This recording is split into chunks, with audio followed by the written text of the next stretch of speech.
Bonsoir à tous. L'entretien du jour reçoit Adèle Riam, responsable communication de l'AFAS, l'association Action des femmes africaines solidaires et pour le développement. Adèle Riam, bonsoir. Bonsoir. Merci d'avoir accepté notre invitation. Comment se fait-il que ce soit un homme qui représente une association qui revendique l'action au féminin ?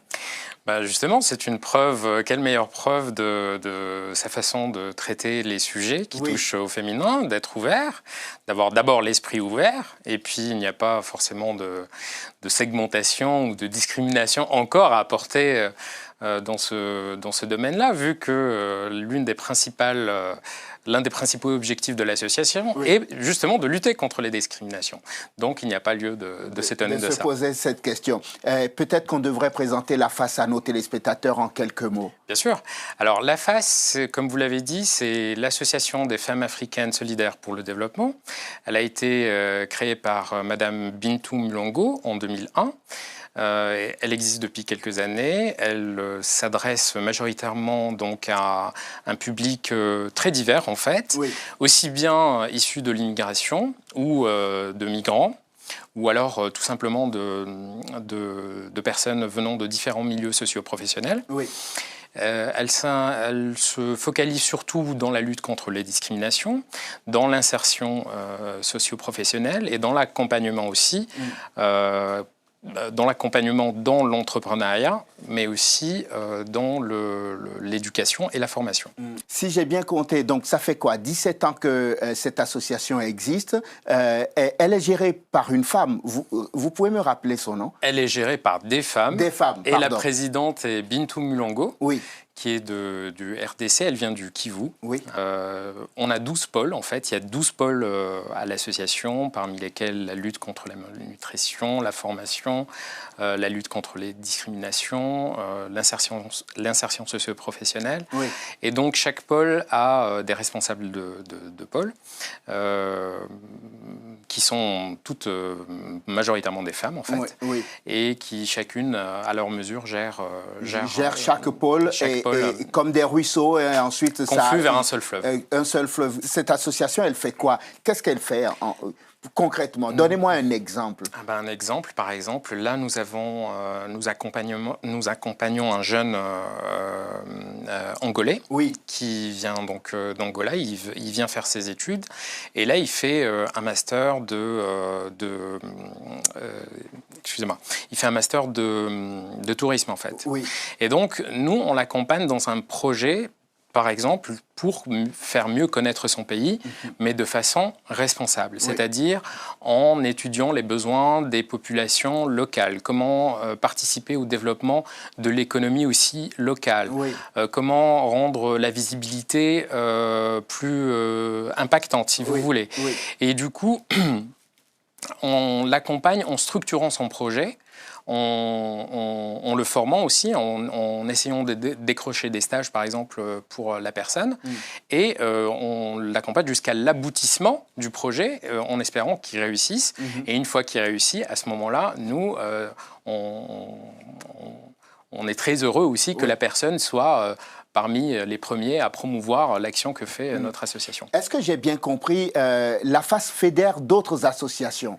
J'ai bien compris. Tout à fait. Et ce sont vous dites que c'est pour booster l'entrepreneuriat au féminin. Comment s'y prend-elle pour faire ça? Alors, le public qui vient voir AFAS est principalement féminin, parce qu'il s'agit d'abord de mères de famille, tout simplement, donc qui ont à charge des enfants, qui souvent travaillent à temps partiel et donc éprouvent beaucoup de difficultés, des fois, à se retrouver, à joindre les deux bouts. C'est aussi des difficultés économiques, liées aussi aux discriminations, liées aussi parfois aux violences qu'elles subissent, parce qu'il faut savoir savoir aussi que AFAS accompagne aussi les femmes qui dénoncent les violences de toutes parts, que ce soit ici ou dans le pays de départ.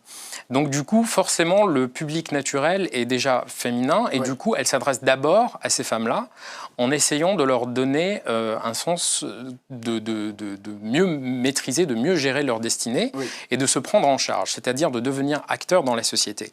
Et du coup, voilà pourquoi est-ce que principalement la population est féminine et c'est normal. Et donc du coup, plusieurs membres qui ont fait partie et qui font toujours partie de l'AFAS se sont tournés vers l'insertion socio-professionnelle, ont fondé leurs propres associations et ont pu émerger et font toujours partie donc, du groupe. De la grande famille AFAS. Tout à fait. Si je vous dis échelle, ça vous inspire quoi? Ça m'inspire déjà dans le sens d'ascension. En fait, Échelle, c'est l'un des deux clubs de l'association. En fait, il y a... C'est pour que vous m'en parliez. Justement. Donc, en fait, il y a deux clubs à l'association AFAS, le club Entreprendre au féminin et le club Échelle. Donc, les deux sont en partenariat avec le GRDR, qui est un organisme, c'est une association internationale en droit français, en fait, qui est migration, citoyenneté et développement. Donc en fait, ces deux associations, et surtout Échelle, accompagnent des femmes, comme je vous l'ai dit, dans le quotidien, pour structurer leurs besoins en formation, par exemple, en donnant des points de droit. Par exemple, comment créer sa structure, comment entreprendre, comment la gérer, comment gérer sa communication, comment gérer son budget, comment parler aux banques, comment attirer à soi des adhérents ou des clients et générer une activité qui, à terme, suffit de soutenir la personne et de la faire sortir par le haut. D'où la citation qui est sur votre site internet. Oui. La citation, c'est un coup de cœur de notre présidente Bintou Milongo, donc, qui veut bien dire... En fait, je pense que c'est un mot très important de décalage, parce qu'on a plus tendance à penser qu'on a toujours besoin d'aide, alors que des fois, on a plus besoin d'appui. Tout simplement pour faire ressortir le meilleur de ce qui est en nous.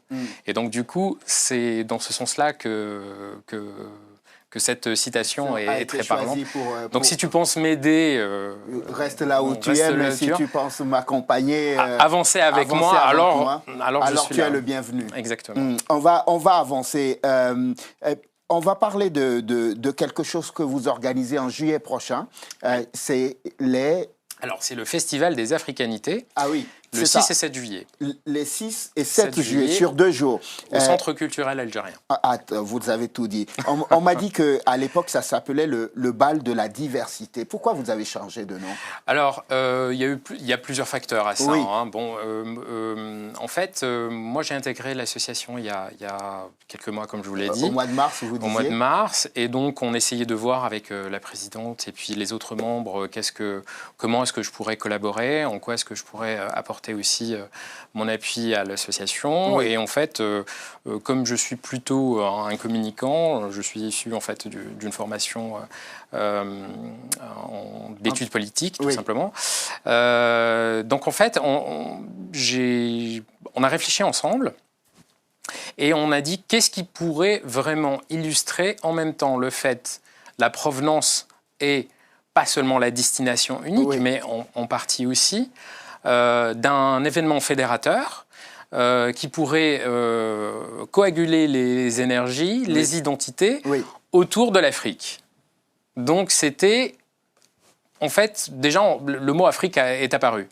Et puis ensuite, on s'est posé la question, est-ce qu'il y a une seule Afrique? Parce que souvent, justement, l'un des biais, c'est qu'on pense que l'Afrique, c'est juste la savane, les lions. Afrique, ils pensent au Kenya en général. Voilà. Donc l'idée, c'était ça. C'était de démontrer aussi la pluralité de la sémantique du mot Afrique. Oui. Et donc, du coup, c'était africanité. Donc voilà, c'est voilà donc vous comment dites, est né on va vous présenter l'Afrique sous toutes ses coutures, dans sa diversité. Alors, c'est difficile de dire sous toutes ses coutures parce qu'on n'épuiserait pas le sujet, tant il y a de différentes facettes du continent. Oui. Mais l'idée, c'est principalement de voir comment est-ce que déjà les Africains eux-mêmes se voient.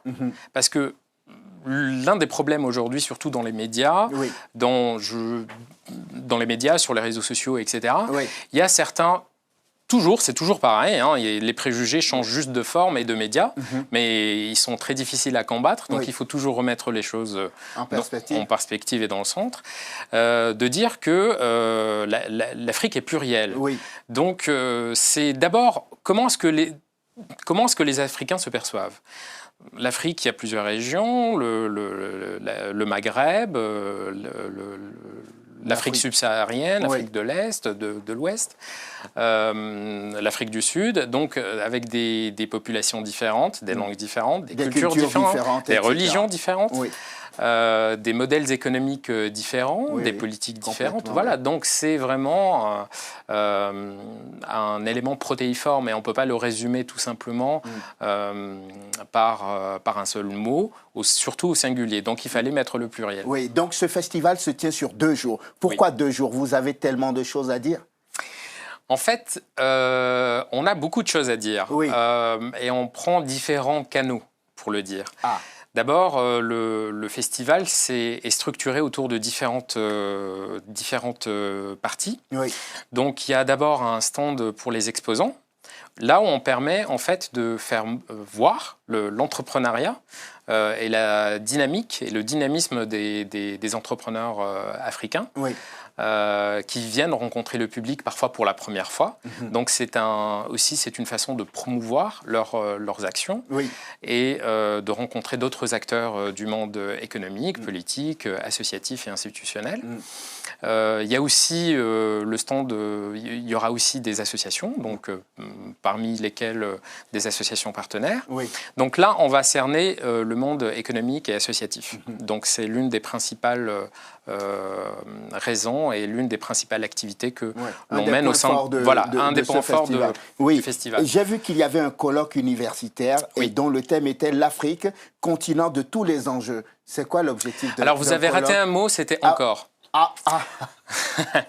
Et on l'a bien mis entre guillemets. Oui. En fait, le colloque universitaire, c'était pour apporter de la matière et de la réflexion sur pourquoi est-ce que l'Afrique serait encore le continent de tous les enjeux. Oui. Bon, les projections économiques sont unanimes, que ce soit ceux de la Banque mondiale, du FMI. Oui.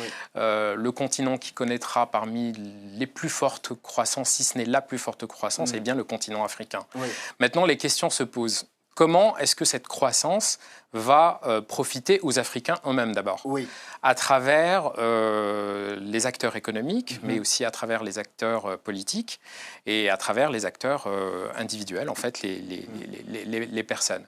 Donc du coup, pourquoi le encore? Donc je devine un peu votre retour de question. On part tout simplement d'un fait historique, tout simplement, c'est que l'Afrique, quand elle a été découverte ou est redécouverte et tout simplement colonisée donc, par l'Occident, il y a eu cette phase justement où les principales richesses, aussi bien humaines que matérielles, ont été transvasées vers le vieux continent. Et donc, à cette époque-là, donc vers le XVIe et XVIIe siècle, donc c'était vraiment un enjeu colossal et sujet de rivalité des empires coloniaux, justement. Du coup, c'était un enjeu majeur qu'était l'Afrique à cette époque-là. Puis ensuite est venu donc au XXe siècle donc décolonisation. Et à un moment, donc ça a un peu stagné. Oui. Les pays ont acquis leur indépendance. Quand on nous reparle d'un continent qui serait le continent d'avenir, c'est une façon de dire, bon, on y retourne parce que ça va encore pousser comme des champions là-bas. Il faut qu'on aille ramasser tout ce qu'il y a encore à ramasser. Vous dites attention. Alors justement, là, il s'agit justement de ne pas retomber dans les mêmes structures mentales. Oui. Donc cette fois-ci, tout l'enjeu est de garder l'identité africaine fortement et de s'adresser à ces différents partenaires d'égal à égal. Oui. Et comme partenaire pour avoir ce qu'on appelle du gagnant-gagnant, en fait. Et pour cela, on n'a qu'à voir la politique, une certaine politique désastreuse de la France, qui a connu un échec avec ce qu'on appelait la France-Afrique, tout simplement, et qui ne fonctionnait plus, et qui ne fonctionne plus, bien sûr. Et ça, les différents gouvernements récents en ont pris conscience. Oui. Et réinvestissent un petit peu le terrain, mais ils ont perdu beaucoup Donc dans ce colloque, il sera beaucoup question de changement de paradigme. On va conclure ça va très vite. On va conclure donc cet entretien. Donc à ce festival, il ne sera pas seulement question de fête, il ne sera pas seulement question d'entreprise. On va réfléchir aussi sur l'avenir du continent. Rappelez-nous les dates, le lieu, comment on fait pour y venir, et on conclut là-dessus. Alors, les dates, c'est le 6 et 7 juillet, au Centre culturel algérien, qui est à 171 rue Croix-Nivert, dans le 15e. Oui. On y accède par le métro Boussicot. Et ça dure donc pendant 2 jours, de 10h30 du matin jusqu'à 21h30. On n'a pas parlé de 2 choses qui sont aussi des faits, des événements marquants à part le colloque. Il y a la diffusion de 2 documentaires, notamment celui de Laura Koutika, qui est une réalisatrice de RDC. Oui. Et le titre de son documentaire est « Si la RDC était une mère ». Et le deuxième documentaire, c'est celui du franco-égyptien, du réalisateur franco-égyptien très connu, Samir Abdallah, qui est parmi les premiers à s'être intéressé à la problématique des sans-papiers et qui a été tourné en 1996 et qui s'appelle « Une balade des sans-papiers ». Et donc on évoque justement à travers ça la difficulté déjà à l'époque des sans-papiers, et ça résonne encore aujourd'hui. Comme d'une actualité vraiment brûlante. Donc ce n'est pas un phénomène nouveau. Certes, il y a des vagues plus ou moins fortes, mais c'est un phénomène qui est constitutif, qui est constitutif des sociétés humaines, avec des périodes plus ou moins fortes. Et on termine par 2 concerts, en fait. Un concert le 6 juillet à 19h30. Principalement, il va y avoir du gospel et puis des chants de la République du Congo. Et le deuxième concert va être fait par une compagnie de très talentueux musiciens, à qui je salue Thierry Galland, qui est un artiste formidable, qui vont jouer des sonorités africaines, maghrébines, mais aussi des dom-toms, de la Martinique et de la Guadeloupe. Ça va être un beau cocktail. Voilà. Je vous souhaite plein succès. Adel Riam, merci. Merci beaucoup. Responsable communication de l'association Action des femmes africaines solidaires et pour le développement, co-organisateur évidemment donc du Festival des Africanités qui se tient les 6 et 7 juillet prochains ici en France. Vous pouvez aller sur notre site qui est afas-france.com. Et sur notre page Facebook. Merci infiniment d'être venu dans l'entretien du jour. Beaucoup. Merci à vous de nous avoir suivis. Je vous souhaite de passer une excellente suite de programmes. Évidemment sur Télésud, on se retrouve demain pour un nouveau numéro de l'entretien du jour. D'ici là, portez-vous bien. À demain.